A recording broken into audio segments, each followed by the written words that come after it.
nuovo video. Oggi parlerò dei 10 generi di storie identificati dal libro Save the Cat. Se non conoscete Save the Cat, è un libro che spiega una particolare metodologia per pianificare le storie, e se volete sapere le varie tappe questo metodo vi consiglio di andare a vedere il video che ho pubblicato sull'argomento qualche mese fa, lo metterò qui sopra e in descrizione. E nel libro Save the Cat, oltre che parlare di questo metodo per pianificare i romanzi, l'autrice divide anche tutte le storie esistenti al mondo in 10 categorie. Lei li chiama generi, ma è inteso appunto come categorie, non come generi letterari. I 10 generi sono Why Done It, che in italiano si traduce con perché è stato fatto. È un tipo di storia in cui l'eroe deve risolvere un mistero. L'eroe può essere un detective, ma non per forza, e mentre cerca di risolvere questo mistero nel corso della storia, segreti scioccanti sulla natura umana vengono rivelati. Il secondo genere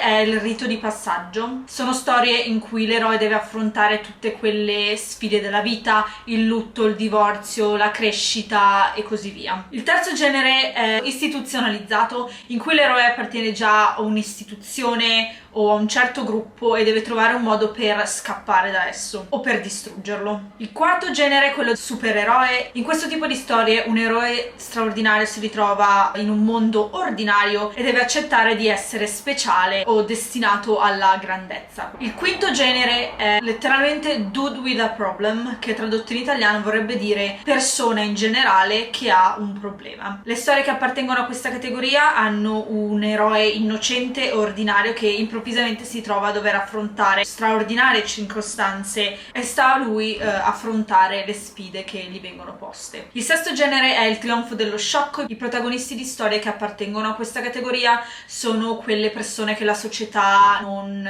accetta, le persone escluse dalla società, che però si trovano nel corso della storia a dover affrontare la società o un'istituzione appartenente alla società. In realtà scoprono di essere più utili alla società di quanto pensassero. Il settimo genere è il buddy love, che è tradotto quindi diciamo l'amore amichevole, l'amore tra persone che sono amiche. In questa categoria l'eroe è trasformato dall'incontro con qualcun altro. Può essere una storia d'amore, ma anche una storia di amicizia appunto, ma anche una storia con animali. In genere il punto intorno a cui ruota tutto è il fatto che questo incontro cambia la vita del protagonista. L'ottavo genere è fuori dalla bottiglia, ed è quando un eroe ordinario viene a contatto con qualcosa di magico, tipo uno dei suoi desideri viene avverato o viene maledetto, e la morale diciamo è accetta la realtà che hai, non desiderare di più. Il nono genere si chiama il vello dorato. Le storie che appartengono a questa categoria vedono un eroe o un gruppo di persone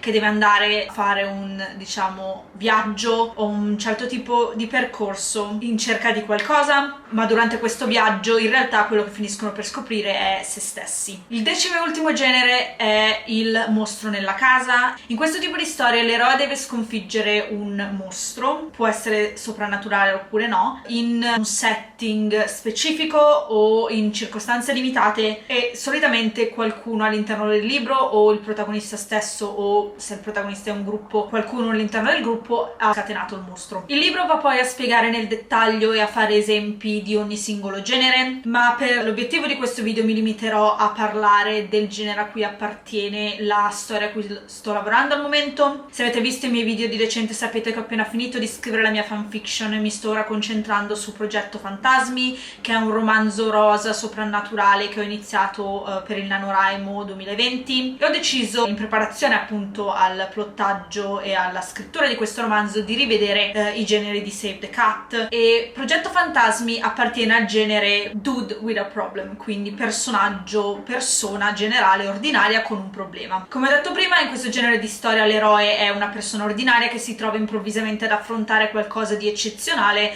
che non è colpa sua e che lo ha diciamo preso alla sprovvista, e lo scopo della storia è che il protagonista si metta d'impegno per risolvere il problema e portare avanti la storia. Questa descrizione si adatta perfettamente alla protagonista di Progetto Fantasmi. Lei ha una vita molto ordinaria finché improvvisamente qualcosa di strano e misterioso non inizia a capitarle e si trova risucchiata, diciamo non per colpa sua, in una situazione più grande di lei. In generale, in una storia che appartiene a questa categoria ci sono tre elementi principali. Primo è l'eroe innocente. il secondo è un evento improvviso e il terzo è una battaglia tra la vita e la morte, una battaglia in cui appunto il protagonista deve o vincere o morire. L'eroe, come ho detto, deve essere qualcuno che è stato trascinato nel problema senza che lui l'avesse chiesto. Questa innocenza è importante perché permette al lettore di identificarsi con l'eroe, perché quello che succede all'eroe con la vita ordinaria è quello che potrebbe succedere a chiunque, il lettore incluso. Un altro elemento è che è importante che l'eroe abbia l'abilità intrinseca per risolvere il problema che si trova ad affrontare, ma che l'eroe all'inizio della storia e per buona parte della storia non se ne renda conto, che se ne accorga soltanto alla fine, nel momento in cui deve affrontare la sfida finale. In sintesi, l'eroe ha sempre avuto la capacità di risolvere il problema, semplicemente non lo sapeva, o gli mancava qualcosa per fare il passo. Per quanto riguarda Progetto Fantasmi, la protagonista ha i mezzi per risolvere il problema che si trova ad affrontare, perché fa un determinato lavoro che può aiutarla a risolvere parte del problema,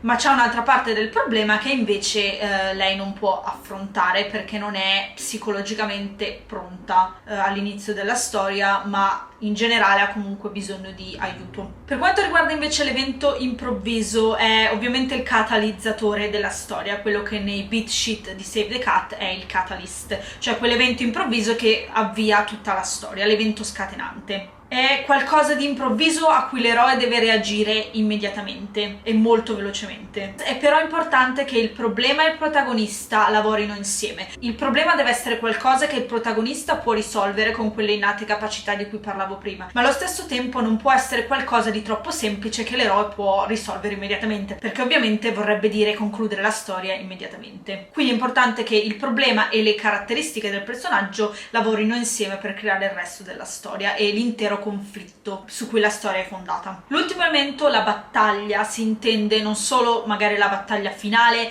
ma tutto il conflitto nel corso del romanzo. È importante che sia qualcosa di epico, ovviamente più grande e più elaborato il problema è, e più grande e elaborato il conflitto è, migliore la storia. Altri elementi che possono essere messi all'interno di una storia che appartiene a questa categoria sono gli antagonisti esterni. Se avete visto l'altro video su Save the Cat, sapete che è importante non solo l'antagonista esterno, ma anche diciamo l'antagonista interno. Quindi in questa tipologia di storia è importante che il protagonista si renda conto di aver sempre avuto le abilità per risolvere il problema, e quindi c'è questo diciamo problema interno, non riesce a risolvere il problema perché psicologicamente non è ancora pronto, ma è anche importante che ci sia qualcosa di esterno, perché di nuovo più grande il conflitto migliore la storia. La soddisfazione in questa tipologia di storia avviene nel momento in cui il protagonista riesce a vincere in astuzia sull'antagonista, perché appunto si rende conto di avere dentro di sé il necessario per risolvere il problema. È un trionfo della natura umana, diciamo.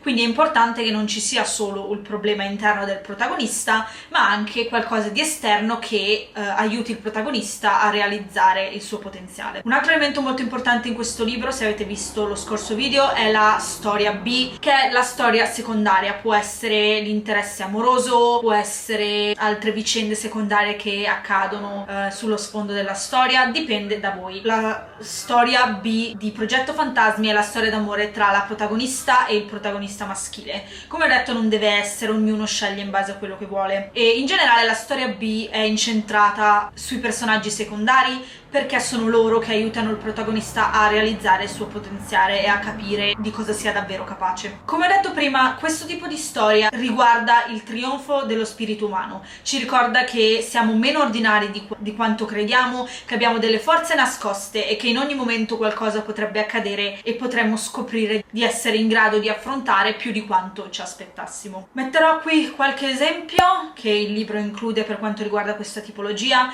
Come ho detto prima, ogni tipologia è spiegata così nel dettaglio all'interno del libro e diversi esempi sono inclusi. Il libro è fantastico, mi è molto utile, lo uso per progettare qualsiasi cosa io scriva, e questa cosa dei generi è stata molto utile e ho intenzione di utilizzare ovviamente Do With A Problem per Progetto Fantasmi. Spero che questo video vi sia stato utile, fatemi sapere qui sotto a quale categoria il vostro attuale progetto o uno dei vostri progetti passati appartiene.